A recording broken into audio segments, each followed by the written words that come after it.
Hey guys, what's up? Hoping you are doing well. I am Veer. Welcome to Study Lover. देखिए coat कितनी शानदार है. Always look on the bright side of the life. मतलब यार life में हमेशा positivity की ओर को देखना चाहिए. पॉजिटिविटी एक ऐसी चीज है जो आपकी एनर्जी में एक साइकिलिंग प्रोवाइड करती है. मतलब अगर आप पॉजिटिव होते हैं तो आपको और एनर्जी मिलती है, उससे आप और पॉजिटिव होते हैं तो उससे फोर और एनर्जी मिलती है, और उससे और पॉजिटिव होते हैं तो फिर से उससे और एनर्जी मिलती है, और इस तरीके से एक साइकिल बन जाती है.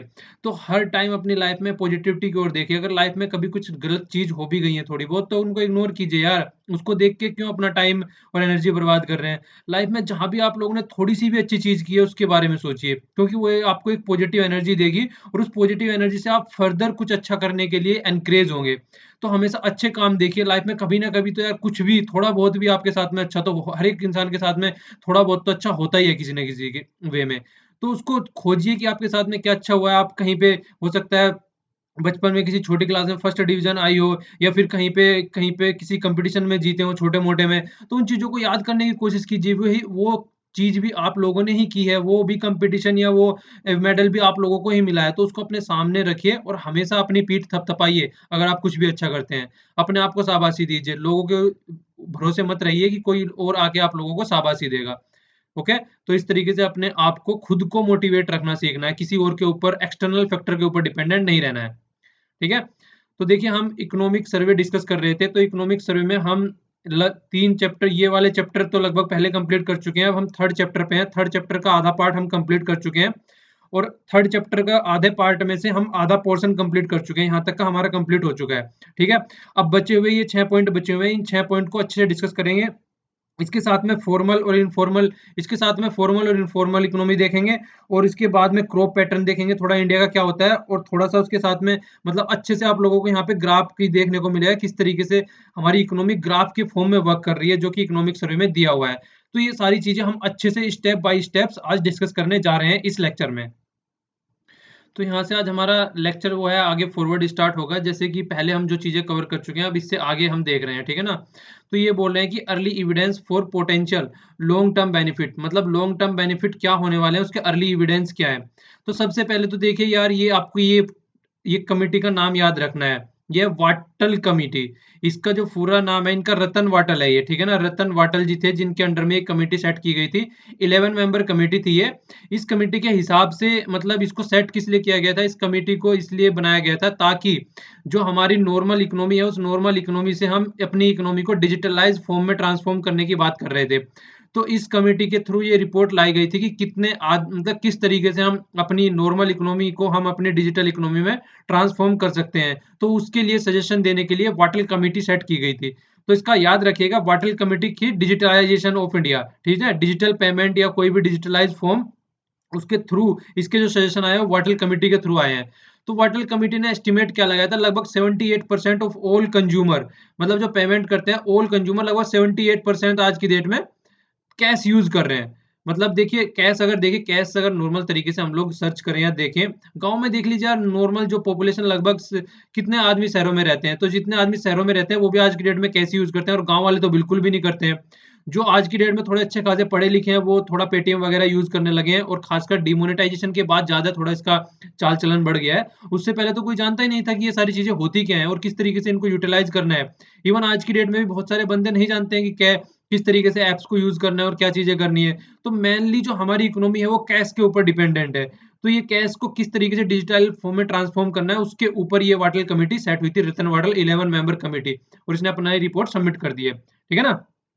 तो अब देखिए यहाँ पे दो डिफरेंस बताने की कोशिश कर रहे हैं. एक तो कैश जो है उसकी क्या एडवांटेज है, और जो डिजिटलाइज फॉर्म है उसकी क्या एडवांटेज है. दोनों की यहाँ पे एडवांटेज इन्होंने गिनाने की कोशिश करी है कि किस किस तरीके से ये अपनी एडवांटेज होती है यहाँ पे, जिनको इनको यूज किया जाता है जब. तो पहले यहाँ पे कैश की एडवांटेज बता रहे हैं. देखिए कैश को आप कहीं पे भी जेब में लेके रखे चलिए, किसी भी तरीके से कहीं भी यूज कर सकते हैं आप उसको. आप मान लीजिए जूस पीना है आपको, कहीं पे दुकान पे चाय पीनी है, या कोई भी और काम करना है. हाँ, सिगरेट मत पीना. ठीक है ना.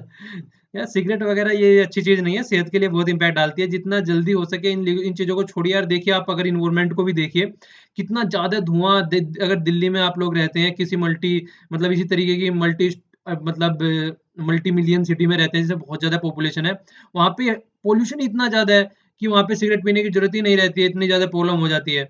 आसान चीज नहीं है, देखिए ट्राई कीजिए तो मतलब कर लेंगे, ऐसा कुछ नहीं है कि हो नहीं पाएगा। डिमोनेटाइजेशन हो सकता है कंट्री में, तो सिगरेट पीना भी आप लोग छोड़ सकते हैं। कोई बड़ी चीज नहीं होती है, कोई भी काम कर सकता है कुछ भी। तो देखिए मतलब कन्वीनिएंट है, कहीं पे भी यूज किया जा सकता है। एक्सेप्ट एवरीवेयर, हर जगह एक्सेप्ट कर सकते हैं। मान लिया आपके पास में एटीएम है, एटीएम कार्ड है, आप आसपास में कहीं एटीएम नहीं है, तो किस तरीके से उसको यूज करेंगे, लेकिन मनी है तो आप उसको यूज कर सकते हैं।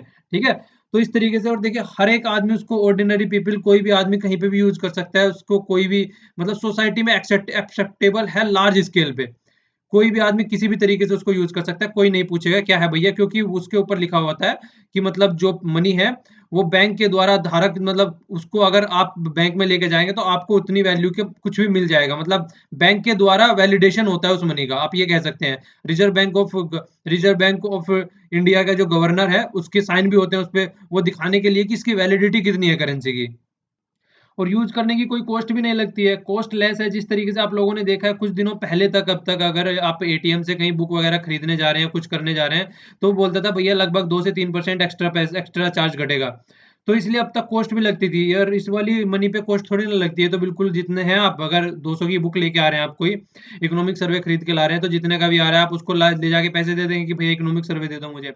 हाल तो पीडीएफ डाउनलोड करो, क्यों, जब डिजिटल इंडिया चल ही रहा है तो पीडीएफ यूज करो, अपना आराम से एंजॉय करो। तो देखिए उस कॉस्ट, मतलब कॉस्ट भी नहीं लग रहा है यहाँ पे कुछ। और मतलब देखिए एनोनिमस है, मतलब किसी नाम से भी नहीं है। आप क्या कर सकते हैं, 500 रुपया भी आपके पास है, किसी और को जाके दे दो तो मतलब उसके हो जाएंगे। ये थोड़ी ना कि उस पर आपका नाम लिखा हुआ है। और प्राइवेसी भी बनी रहती है इसमें। देखिए अगर आप डिजिटल पेमेंट यूज करते हैं, डिजिटल पेमेंट में उसके क्या नेगेटिव इम्पैक्ट है। एक तो मान लीजिए आपने कहीं पे पेमेंट किया, तो आपकी पूरी खोज खबर रहेगी कहाँ पे आपने पेमेंट किया है। पूरा आपका ब्योर, पूरा आपका डेटा रहेगा कि आपने यहाँ पे पेमेंट किया है। मान लीजिए कोई भी आप काम कर रहे हैं, कुछ भी खरीद रहे हैं ऑनलाइन, आपने फोन खरीद लिया, घर वालों को बताना नहीं है कि मैंने फोन खरीदा है, तो पूरी पेमेंट का सिस्टम आपका ऑनलाइन जगह कोई भी चेक कर सकता है, आपका घर वाला, अगर उनको आपका जो अकाउंट नंबर और मतलब इंटरनेट बैंकिंग के पासवर्ड वगैरह पता है। लेकिन अगर आपने कहीं पे वैसे पैसा दिया है, मतलब कैश में पैसा दिया है, तो क्या पता चलेगा उसका। तो मतलब एक तरीके से प्राइवेसी का भी इशू आ जाता है। और बहुत सारी और भी चीजें होती हैं यार, पर्सनल चीजें बहुत सारी होती हैं, आदमी चाहता है कि किसी को ना पता चले। तो वो प्राइवेसी का इशू यहाँ पे बहुत ज्यादा आ जाता है डिजिटल पेमेंट में, क्योंकि वहां पे सारी चीज डिजिटली डिफाइन होती है। ओके। पर ऐसा नहीं है कि यार इस वाली के पॉजिटिव है और इस वाली के नेगेटिव है, इस वाली में कोई नेगेटिव नहीं है, इस वाली में बहुत सारे नेगेटिव है। मान लीजिए आप मनी लेके जा रहे हैं, कोई भी आपसे छीन सकता है रास्ते में, जबकि डिजिटल फॉर्म में अगर कार्ड है तो कार्ड छीन के ले जाएगा। पिन नंबर उसको पता नहीं है क्या कर लेगा। ऊपर से मान लीजिए आप बाहर जा रहे हैं, कहीं पे बारिश हो गई तो पैसे एक तरीके से गल भी सकते हैं, फट भी सकते हैं, पैसे खराब हो जाते हैं। और इतना मतलब देखिए, जैसे मान लीजिए आप कहीं पे दूध वगैरह लेने जा रहे हैं, और या फिर भी किसी सब्जी वाले के पास में जा रहे हैं, सब्जी वाला किसी भी इस तरीके के आदमी के पास जा रहे हैं जिसके हाथ खराब रहते हैं थोड़ा सा, मतलब कोई सब्जी वब्जी निकालने में कुछ भी, तो बहुत सारी चीजें, मतलब नोट भी एक तरीके से गल जाते हैं, गंदे हो जाते हैं, हाइजीन की प्रॉब्लम रहती है उनमें। तो छोटी छोटी सी प्रॉब्लम उसमें भी बहुत सारी होती है। अगर थोड़े लेवल पे तो आप पैसे लेके चल सकते हैं, लार्ज लेवल पे लेके चलना है तो कहाँ तक लेके जाएंगे, तो वो भी प्रॉब्लम लेके आएगी। वो सारा काम डिजिटल फॉर्म में हो सकता है। तो दोनों के पॉजिटिव पॉइंट्स भी और नेगेटिव पॉइंट्स भी, ऐसा नहीं है कि नेगेटिव नेगेटिव ही है सामने वाले के। तो दोनों के देखिए हर हर सिचुएशन के दो पहलू होते हैं, एक पॉजिटिव और एक नेगेटिव। जैसे हम लोगों की कोर्स भी थी, ये भी तो उसी उसी के भी ऊपर बेस थी। आप लोगों को हमेशा ब्राइट साइड देखनी है अपनी, क्यों नेगेटिव साइड देखनी है यार, हमेशा पॉजिटिव साइड देख के चलो। तो हर चीज की पॉजिटिव साइड देखने की कोशिश करो हमेशा। अब देखिए यहाँ पे भीम ऐप आ गया, आराम से कहीं पे भी यूज कर सकते हैं, आप इसको डाउनलोड कर लीजिए, बहुत ही अच्छा ऐप है यार ये। नॉर्मल, ज्यादा प्रॉब्लम भी नहीं है, बहुत ही सिंपल है। अगर मतलब कोई भी आदमी यूज कर सकता है अगर किसी के पास में स्मार्टफोन है तो। दूसरा, और देखिए सेकंड में क्या है, आधार मर्चेंट पेमेंट, मतलब आधार के बेस पे जो पेमेंट हो रहा है उसकी भी बात कर रहे हैं, एक कर रहे हैं, इसकी बात कर रहे हैं, एईपीएस, आधार इनेबल पेमेंट सिस्टम। मतलब एक तरीके से जैसे आप लोग आधार कार्ड बनवाने गए थे तो वहां पे आपके सारे फिंगरप्रिंट्स वगैरह ले लिए गए थे, आपकी रेटिना भी वहां पे स्कैन की गई थी। तो इससे क्या होगा, आपका आधार कार्ड से आपके फिंगरप्रिंट्स वगैरह सब एक साथ में इंक्लूड करके क्या कर दिया जाएगा, उसको बैंक के साथ में कनेक्ट कर दिया जाएगा। कल को मान लीजिए आपसे कहीं कुछ खरीदना है आपको जाके, तो क्या करेंगे, आपका वहां पे फिंगरप्रिंट पूरा हाथ रख दिया जाएगा वहां पे, तो हाथ के हिसाब से आपकी पेमेंट हो जाएगी वहां पे। तो इसलिए आपको कुछ भी लेके नहीं चलने की, कार्ड की भी जरूरत खत्म हो जाएगी। इसीलिए देखिए न्यूज़पेपर में भी डिस्कस कर रहे थे हम लोग कि क्या हो रहा था कि जैसे कि एयरपोर्ट वगैरह है, वहां पे सब लोग डॉक्यूमेंट्स लेके चलते हैं, तो उसकी भी जरूरत नहीं है। मतलब आधार के साथ में उसको कनेक्ट कर दो, तो ओनली क्या करना है, वहां पे जाके अपना हाथ रखना है ओनली, तो हाथ स्कैन हो जाएगा, तो समझ में आ जाएगा ये वही आदमी है। उसके सारे डॉक्यूमेंट्स आधार कार्ड से कनेक्ट करके रखो अपना, तो कुछ करने की जरूरत ही नहीं है, सब कुछ तो सारी चीजें इस तरीके से करते जा रहे हैं तो अच्छी चीजें होती जा रही हैं। और रिडक्शन इन द फी में भी देखिए इन्होंने रिडक्शन कर दिया है। अब तो पहले तो बहुत ही ज्यादा फी लगती थी अगर ऑनलाइन कर रहे हैं, तो लोगों को एनकरेज किया जा रहा है, ठीक है ना। और देखिए पॉइंट ऑफ सेल, पीओएस बोलते हैं इसको, मतलब पॉइंट ऑफ सेल, अगर मान लीजिए आपको कुछ खरीदना जा रहा है तो वहां पे तभी के तभी आप वहीं पे पेमेंट कर देंगे, वहीं पे आपको स्लिप मिल जाएगी, वहीं पे सारी चीजें हो जाएंगी। मतलब हैंड टू हैंड सारा काम होता है, रिटेल के मामले में बहुत ज्यादा यूज होता है ये। तो मतलब कहीं ज्यादा दूर जाने की नहीं है, सबका वहीं एकदम, वो कहते हैं ना झटमंगनी पड़ भी आप, तो वहीं पे काम हो जाएगा। फैसिलिटेट सच एज, जैसे कि रुपया कार्ड हो गया, जब से जनधन योजना चली है सबके पास में रुपया कार्ड तो हो ही गया, उसको भी यूज किया जा सकता है। पेमेंट वैलेट हो गए बहुत सारे, पेटीएम वगैरह, ये सारी चीजें हो गई। तो मतलब एक तरीके से दोनों चीजें के कुछ पॉजिटिव इम्पैक्ट है और कुछ नेगेटिव इम्पैक्ट है, इसलिए दोनों को अच्छे से ऑब्जर्व किया जाना चाहिए, ठीक है। ये देखिए यहाँ पे बता रहा है कंज्यूमर जो ट्रांजैक्शन है वो कैश में कितना ज्यादा कैरिड आउट किया जाता है। 2015 का डेटा यहाँ इन्होंने दे रखा है। और जो ब्लू वाला है वो तो वॉल्यूम है, और जो रेड वाला है वो वैल्यू है। वॉल्यूम और वैल्यू में थोड़ा डिफरेंस समझिए आप। मान लीजिए एक गुब्बारा लेके आ रहे हैं आप, ठीक है ना, बैलून लेके आ रहे हैं, तो बैलून को देख लीजिए, अगर उसमें हवा भर दी जाए तो फूल के कितना बड़ा हो जाता है, तो उसका वॉल्यूम कितना ज्यादा हो गया। पर लेकिन ये तो उसका वॉल्यूम हो गया, कितना बड़ा हो गया वॉल्यूम। पर लेकिन अगर उसकी प्राइस देखें आप, उसका वैल्यू देखें कितना होगा, 2 रुपए का होगा मैक्सिमम। तो इस तरीके से अगर कोई भी तरीका है, इस तरीके से वॉल्यूम यहाँ पे, मतलब ये जस्ट एक एग्जांपल है कंपेयर करने के लिए, जिससे आप लोग थोड़ा डिफरेंशिएट कर सकें। ऐसा नहीं है कि इसी तरीके से होंगी, ठीक है ना, बस ओनली एक एग्जांपल दिया गया आप लोगों को। तो वॉल्यूम हमेशा देखिए यहाँ पे सब जगह ज्यादा है वॉल्यूम, ठीक है ना। पर लेकिन जो वैल्यू है वो इतनी है। तो यहाँ पे ये तो हो गई, मतलब इंडोनेशिया की दे रखी है यहाँ पे, और सारी कंट्रियों की दे रखी है, बहुत ज्यादा सबकी दे रखी है यहाँ पे। यूनाइटेड स्टेट हो गया, यूनाइटेड किंगडम हो गया। इनमें देखिए फिर भी बहुत कम लेवल पे जो है कैश यूज होता है इन वाली इकोनॉमी में। और इंडिया में तो देखिए, इंडिया तो आज की डेट में मतलब बहुत ही ज्यादा यूज कर रही है, वॉल्यूम के हिसाब से तो बहुत ही ज्यादा है, और ये वैल्यू के हिसाब से इतना है फिर भी। तो दोनों में बहुत ही ज्यादा है, फिर भी इंडिया में इतना आज की डेट में हमको डिजिटल की ओर ट्रांसफर करने की जरूरत है, बहुत ज्यादा है। मतलब हम उस तरीके से, हम उतने लेवल पे काम नहीं कर रहे हैं जितने लेवल पे होना चाहिए। तो ये यहाँ पे इन्होंने दर्शाने की कोशिश करी है इस ग्राफ के थ्रू, ठीक है ना। तो इसीलिए ये वाटल कमेटी सेट हुई थी कि हम ये चीजें हम घटा सकें, हम डिजिटल फॉर्म में चीजों को यूज कर सकें। ओके।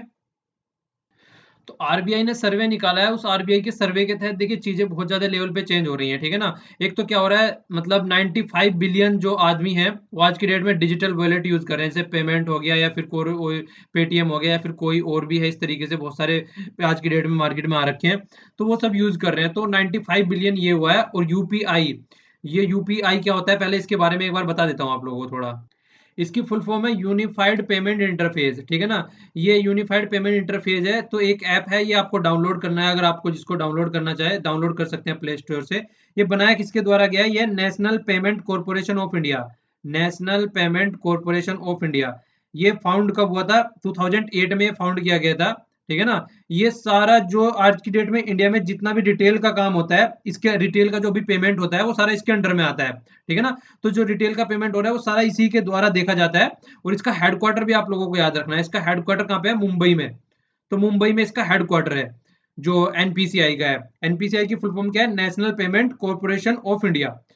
तो ये गवर्नमेंट ऑफ इंडिया का मतलब पूरा अम्ब्रेला है, जो कि ई पेमेंट को लेके चलता है। ई पेमेंट कैसे कैसे इंक्रेज करना है, तो वो सारी चीजें लेके चलता है। तो देखिए हुआ तो है, पर लेकिन ये इतना इंक्रेज नहीं हुआ है जितना होना चाहिए था, ये अभी आने वाले टाइम में और होगा।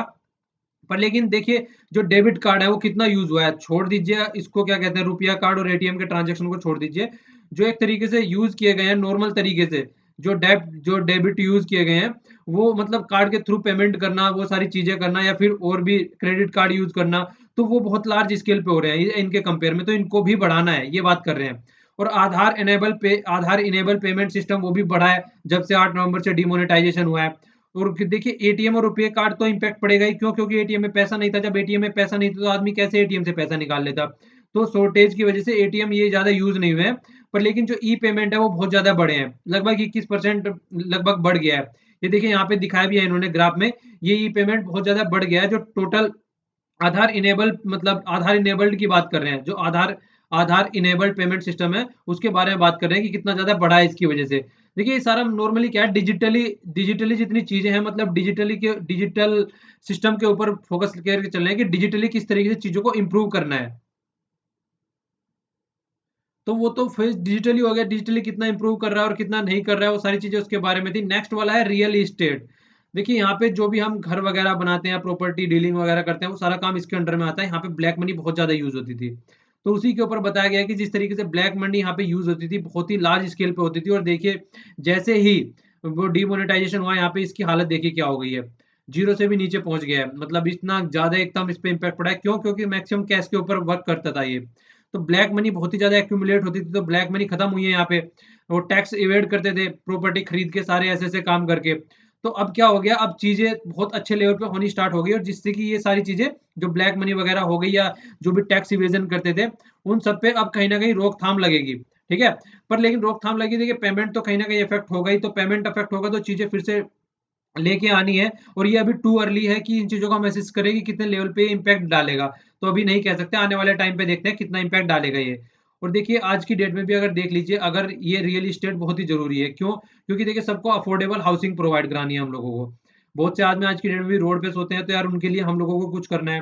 और देखिए खैर अब तो सर्दी चली गई यार, आप लोगों के पास में कोई पुराने कपड़े रहते हैं, मान लीजिए आप यूज नहीं कर रहे हैं और घर में ऐसे ही पड़े हुए हैं, तो जो रोड साइड में यार आदमी होता है, मतलब जो रोड पे लेटे रहते हैं बेचारे, सर्दी में भी मतलब कितनी भी सर्दी रहे रोड पे लेटे रहते हैं, तो आप लोग उनको अपना जो इस तरीके के मतलब सामान है जो आप यूज नहीं कर रहे तो उनको दे सकते हैं। देखिए अगर फालतू चीज है तो दे सकते हैं, उसको देने में क्या जा रहा है, बेचारा यूज करेगा तो कम से कम किसी को फायदा हो जाएगा। तो अगर इस तरीके का चाहे तो चीजें कर सकते हैं। और मिडिल क्लास को देखिए, अगर मिडिल क्लास आज की डेट में हाउसिंग के बहुत ही ज्यादा इंपैक्ट पड़ रहा है, हाउसिंग उनको सबको जरूरत है आज की डेट में बहुत। मतलब गांव लेवल में कच्चे मकान है, आधी जगह छप्पर वगैरह पड़े रहते हैं, अगर गांव में आप जाके देखें जो घास फूस के बने रहते हैं, तो उनको भी वर्क करना है, वो सारी चीजें हटा के एक अच्छे लेवल पे काम करके आना है, लेके आना है। और लेबर मोबिलिटी हो रही है बहुत ज्यादा आज की डेट में शहरों में, देखिए मतलब गांव में से शहरों की तरफ को लोग जो है माइग्रेट कर रहे हैं, मतलब जॉब के पॉइंट ऑफ व्यू से, या फिर कोई भी और अपना किसी काम धंधे के वजह से, या फिर नया मकान बना लिया है बच्चों को पढ़ाने के लिए, एजुकेशन के या हेल्थ की वजह से। तो वहां पे भी एक रेंट अच्छे लेवल पे चीजें तभी मिलेगी, अफोर्डेबल रेंट के रूम तभी मिलेंगे जब लोगों के पास में मकान होंगे। अगर होंगे नहीं तो कैसे रेंट पे वो मकान दे पाएंगे? तो ये सारी चीजें हैं, सब चीजों को इनको देख के करके चलना है। यहाँ पे थोड़ा शॉर्ट टर्म के बारे में बता रहे हैं कि शॉर्ट टर्म इम्पैक्ट क्या हो सकते हैं। वैसे तो हम लोग बहुत ही ज्यादा डिस्कस कर चुके हैं, एटीएम में पैसे नहीं था, लोग बाग क्यू में खड़े हुए थे, बहुत से आदमी बीमार हो गए, मतलब औरतों और बूढ़ों को बहुत सारी प्रॉब्लम हो रही थी।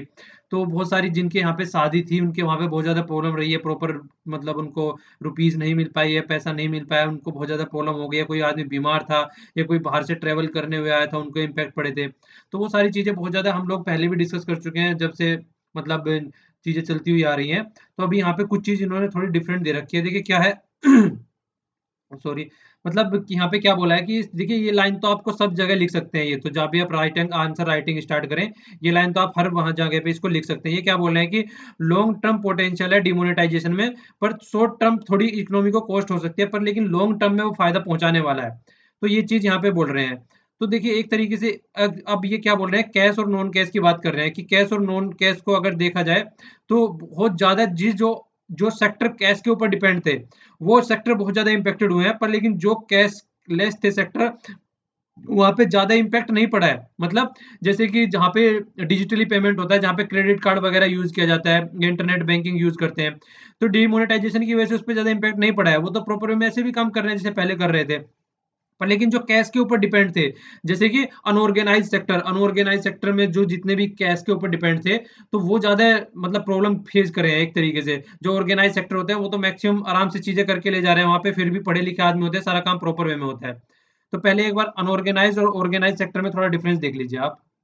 देखिए ये वाले होते हैं फॉर्मल और इनफॉर्मल, और ऑर्गेनाइज्ड और अनऑर्गेनाइज सेक्टर। ये वाले तो होते हैं फॉर्म, ये वाले तो हो रहे हैं फॉर्मल और ऑर्गेनाइज सेक्टर कह सकते हैं। यहाँ पे सारी चीजें प्रॉपर वे में होती हैं, पेमेंट वगैरह करना है, सारी चीजें ऑनलाइन भी चलती हैं, कार्ड भी वगैरह एक्सेप्ट करते हैं, प्रॉपर वे में टैक्स भी देते हैं, तो सारी चीजें यहाँ पे प्रॉपर वे में चलती है। तो इनको बोलते हैं फॉर्मल सेक्टर और ऑर्गेनाइज सेक्टर।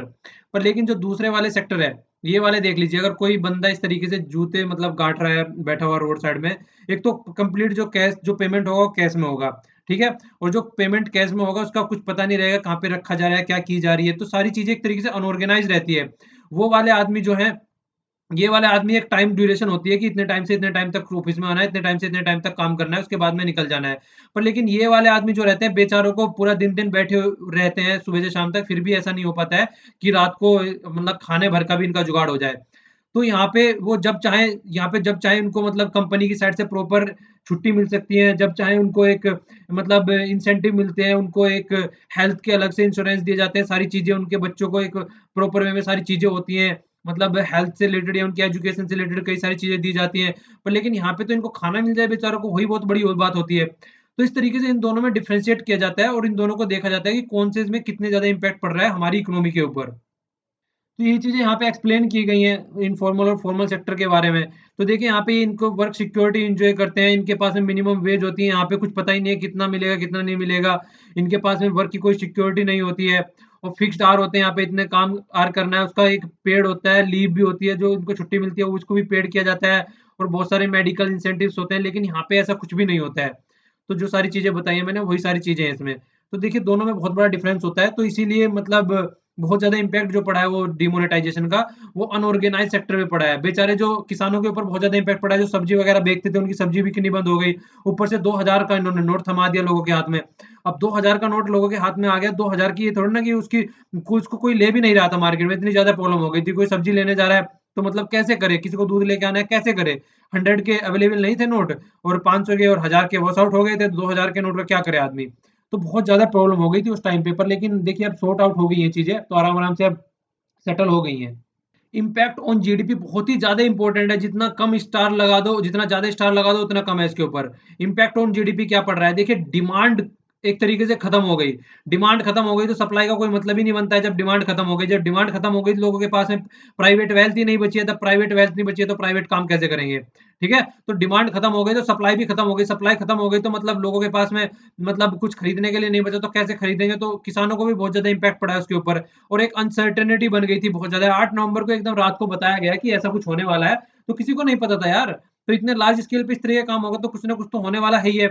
तो ये क्या बोल रहे हैं कि एक तरीके से मतलब ये चीज़ों को एनालाइज़ कर रहे हैं यहाँ पे और ये 5 ब्रॉड इंडिकेटर दिए हैं इन्होंने, फोकस किया है 5 ब्रॉड इंडिकेटर पे।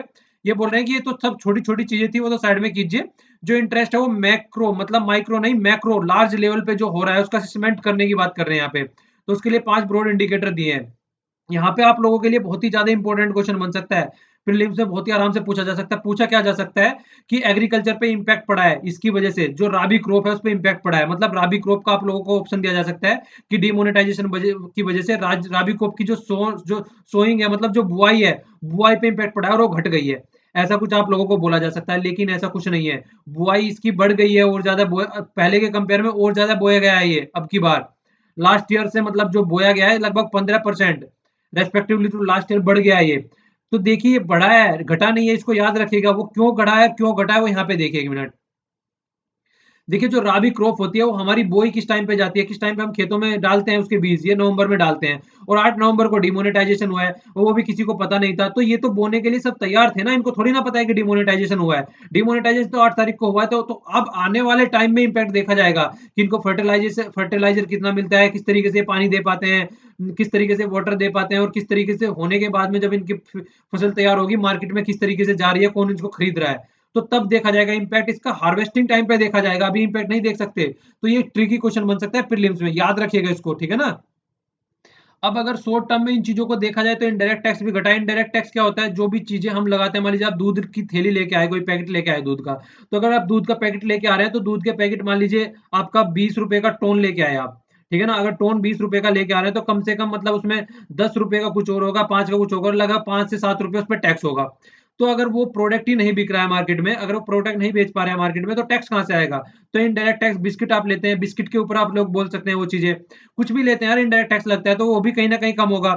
ऑटो वगैरह की सेल जो है और रियल इस्टेट, ये सारी क्रेडिट ग्रोथ, ये भी सारे कम हुए हैं। इनको ग्राफ के थ्रू आगे समझाया गया है, तो पहले ग्राफ देख लेते हैं, उससे आपको चीजें ज्यादा समझ में आएंगी। ग्राफ पे चलने से पहले एक बार थोड़ा सा इसका ओवरव्यू ले लीजिए। देखिए हमारे यहाँ पे 3 मेन क्रॉप होती हैं, खरीफ होती है, राबी होती है और जायद होती है। तो इनके सीजन क्या होते हैं बोने के, वो देख लीजिए एक बार। ये तो सीजन इनका बोने का है, ये हार्वेस्टिंग का है, और ये फिर इंपॉर्टेंट क्रॉप कौन कौन सी है इसमें। तो देखिए जून में तो इसकी बुआई होती है और सॉरी ये तो अलग अलग हो गया, ये ऐसे है वर्टिकल में है, ठीक है ना? और ये ऐसे ऐसे मतलब कॉलम वाइज चल रही है चीजें ऐसे। तो जून में तो इसकी बुआई होती है और नवंबर में इसकी कटाई होती है, ठीक है? तो ये होती है खरीफ क्रॉप होती है, इसमें ये सारी इसमें फसल आती है, देख लीजिएगा इनको, कॉटन, जूट वगैरह, शुगर कैन, ये सारी इसी में आती है। पूछे जाते हैं इनके ऊपर क्वेश्चन, याद रखिएगा इसको, ठीक है ना? इंपॉर्टेंट है बहुत ज्यादा। फिर राबी क्रॉप होती है। राबी क्रॉप कब होती है? जब कटती है तब ये बोती है, इसके बाद में काटते हैं उसके बाद में इसको बोते हैं। तो ये कब होती है? नवंबर से मार्च तक चलती है। इसमें मेन क्रॉप कौन सी है? वीट में, मतलब वीट है हमारी, और टबैको और ग्रेप्स वगैरह ये सारी भी इसमें आती हैं। और जायद जो होती है, ये देखिए जायद का जो होता है, जायद का थोड़ा सा डिफरेंस आ जाता है यहाँ पे। ये वाली जो होती है इनको इंटरमिक्स करके देखा जाता है, इस वाली ग्रुप को क्यों देखा जाता है, ये देखिए अगस्त से सितंबर, तो अगस्त से सितंबर इसके बीच में पड़ेगा ना, जून से और से नवंबर के बीच में, जून जुलाई अगस्त सितंबर, तो यहाँ पे इसका नाम क्या रखा गया है, जायद खरीफ, मतलब खरीफ के बीच में ये आ गई है यहाँ पे बोने वाले टाइम पे, तो बोने का टाइम इसका जायद खरीफ का है। इसी तरीके से जो फरवरी और मार्च के बीच में बोई जाती है, तो नवंबर से और मार्च के बीच में ये कौन सी आ गई, इसको जायद राबी बोल दिया इन्होंने। इसी तरीके से फिर कटाई में इन्होंने बोला है, तो इसके अंदर देखिए वाटरमेलन आ रहे हैं, राइस वगैरह ले रहे हैं, तो ये सारी चीजें इसके अंदर आ गई, वेजिटेबल होती हैं बहुत सारी, मस्टर्ड वगैरह, फ्रूट्स वगैरह हो गए, तो ये सारी चीजें आप याद रखिएगा, बहुत ज्यादा बार पूछ ली जाती है ये सारी चीजें। अब आइए ग्राफ देख लेते हैं। तो यहाँ पे देखिए इसके ग्राफ के थ्रू अब चीजें समझाने की कोशिश की गई है। राबी की जो सोइंग है, वीट और ग्राम्स की यहाँ पे दी है इन्होंने, तो वीट की भी बड़ी है और ग्राम्स की भी बड़ी है। वीट की कितनी बड़ी थी, ग्राम्स की कितनी बड़ी थी, एक बार फिर से देख लीजिए।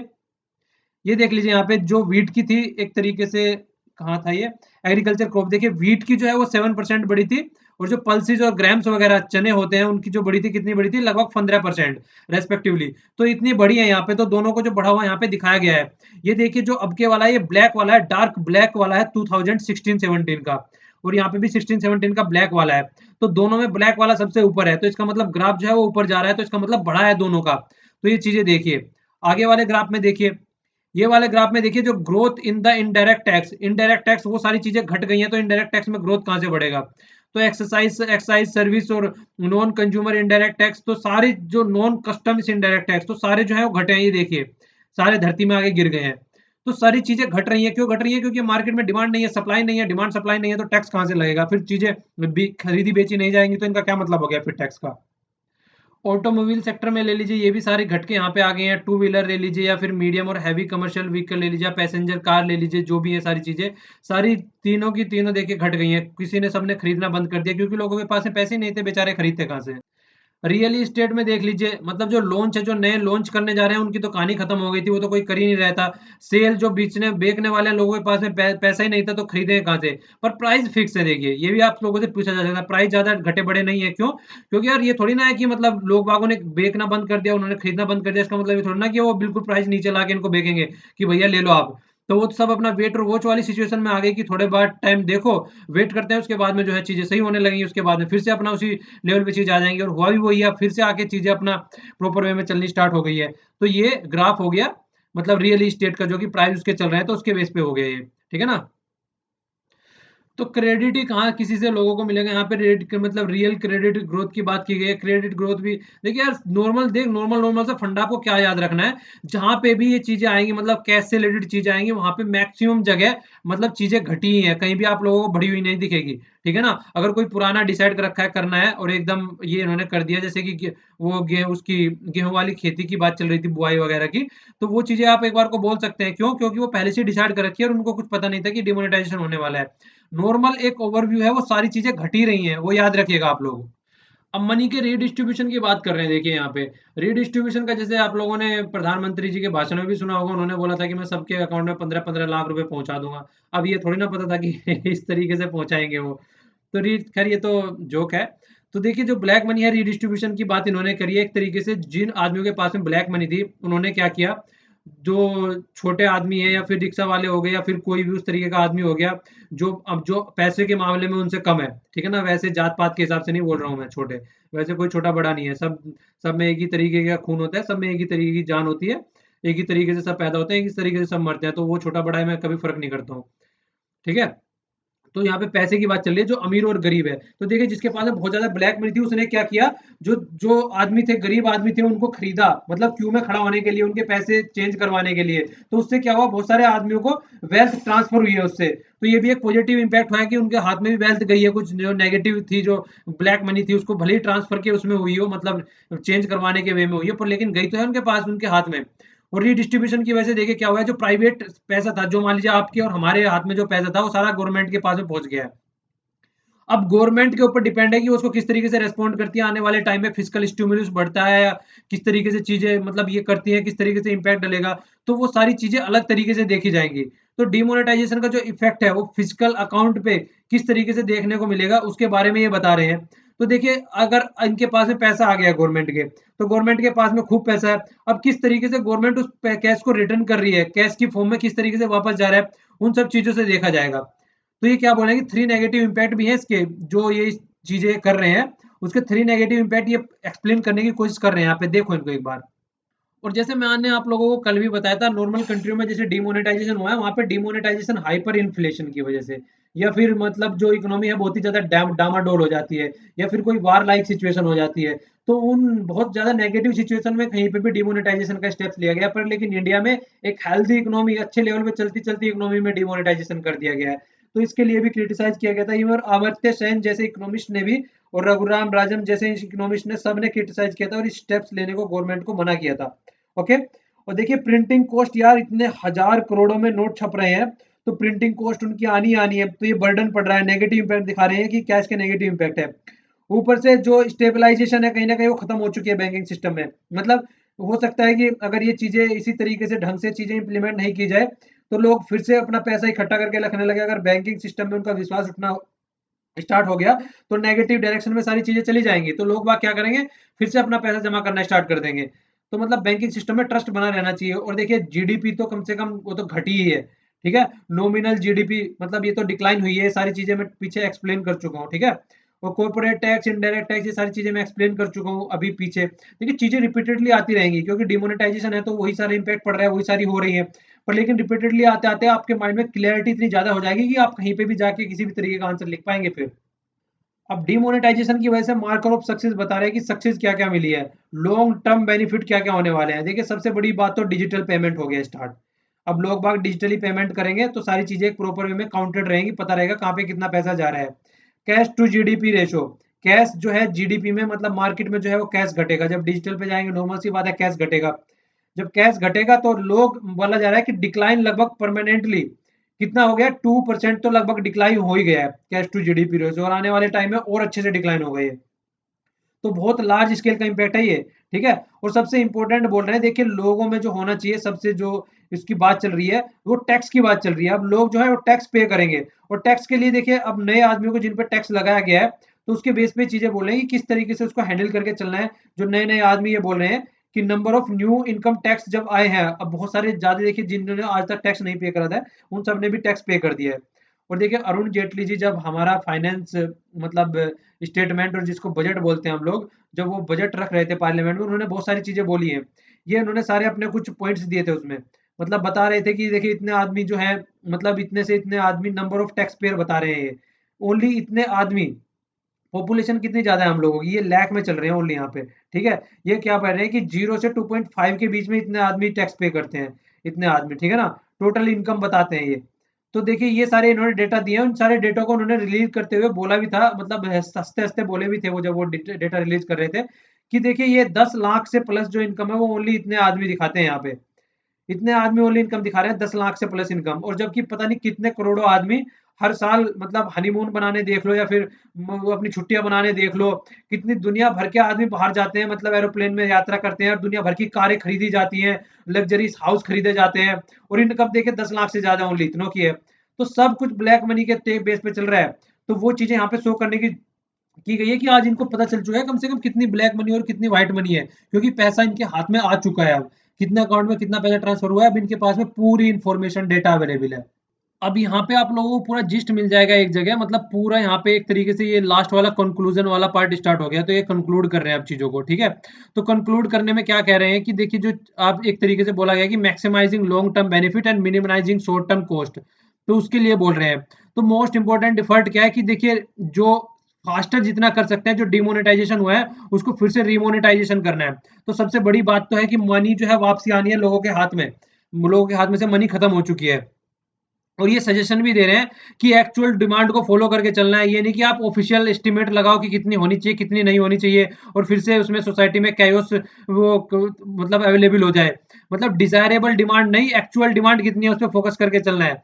और आरबीआई को ढंग से चीजों को लेके चलना है, कन्वर्टेबिलिटी होनी चाहिए, वो प्रॉपर वे में होनी चाहिए, ठीक है। मतलब देखिए लोगों को जो जितना अमाउंट है वो मिलना चाहिए, बहुत दिनों से बेचारे तड़प रहे हैं, लाइन में खड़े हुए हैं, उनको कुछ उनका पैसा नहीं मिल रहा है, एक तो खुद का पैसा, और वो खुद का पैसा ही नहीं दे पा रहे हैं, तो ठगा हुआ सा फील कर रहे हैं सब।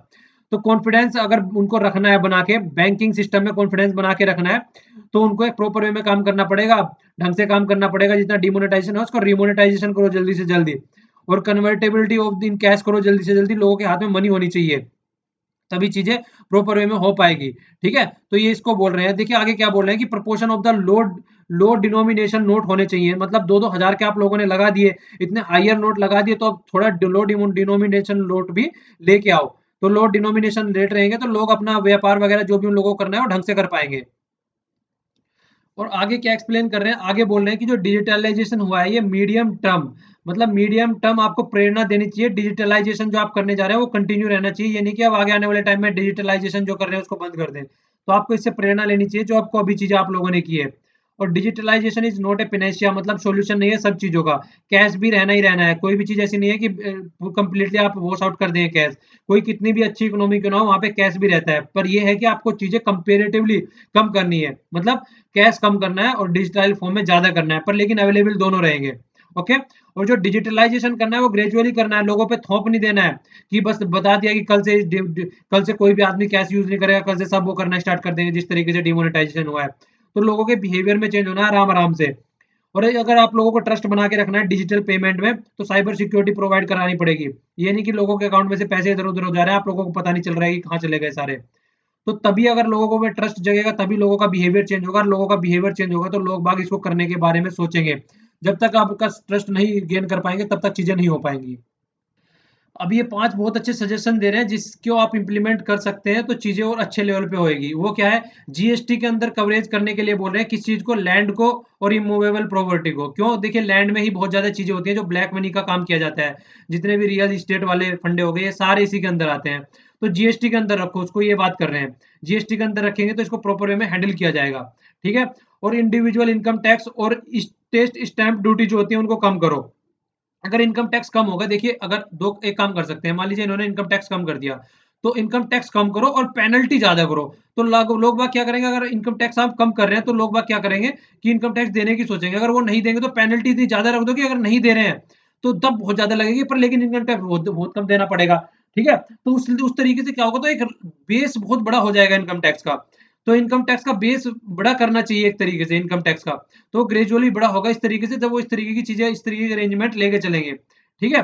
और आगे देखिए जो टाइम टेबल है, एक तरीके से रिड्यूस करना है कॉर्पोरेट टैक्स को, जिस तरीके से घटाते हुए जा रहे हैं। अभी 30 से 25 कर दिया, अब आगे आने वाले टाइम में और घटा देंगे तो वो भी घटेगा। तो घटेगा तो फिर उसी तरीके से चीजें और एक्सेलरेटेड वे में चीजें होंगी और अच्छे लेवल पे चीजें जाएंगी। देखिए जितने भी स्टार्टअप्स होते हैं नए नए, उनको इंसेंटिव देने चाहिए जिससे कि वो मतलब अपने अंदर मोटिवेटेड फील करे चीजों को करने के लिए।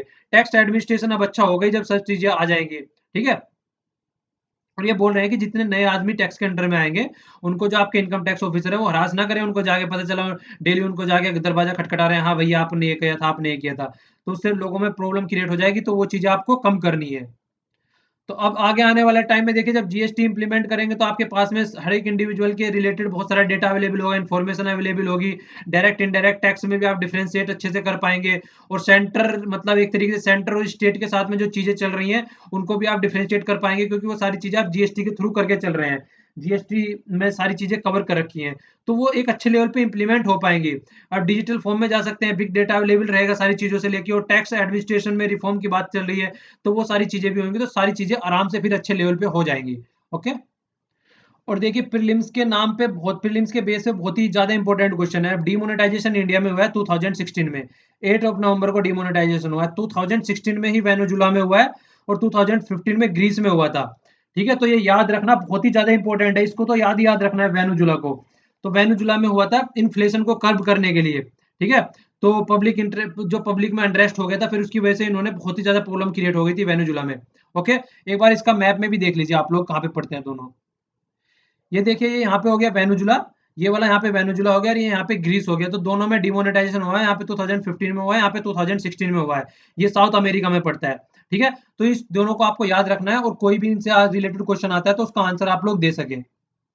ठीक है। तो ये हमारा डिमोनेटाइजेशन का चैप्टर खत्म हो गया है। देखिए यार ज्यादा से ज्यादा चीजों को शेयर करें, एक दूसरे की हेल्प करें, चैनल को लाइक करें और सब्सक्राइब करें, जिससे कि आप लोगों को नोटिफिकेशन टाइम पे मिलता रहे।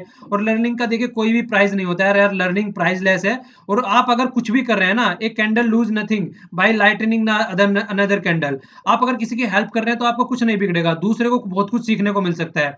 और दुनिया भर के ऑनलाइन लेक्चर मिल रहे हैं यार आपको। मुनराल भी बहुत अच्छे से पढ़ाते हैं, और अन अकेडमी पे पढ़ाते हैं, स्टडी आईक्यू पे में पढ़ाते हैं। तो यार दुनिया भर के लेक्चर हैं, इस वाले पे हो गया, और एक मतलब दुनिया भर के लेक्चर ऑनलाइन अवेलेबल है, तो कहीं से भी पढ़िए, कहीं से भी सीखिए, और सीखने के बाद में अपने आसपास वाले एरिया में कभी भी आधा घंटा निकाल के भी किसी को पढ़ा सकते हैं आप। तो यार देखिए, नॉलेज को बांटिए, बांटने से और बढ़ेगी, कभी भी घटेगी नहीं, नई नई चीजें आप लोगों को सीखने को मिलेगी। ठीक है ना?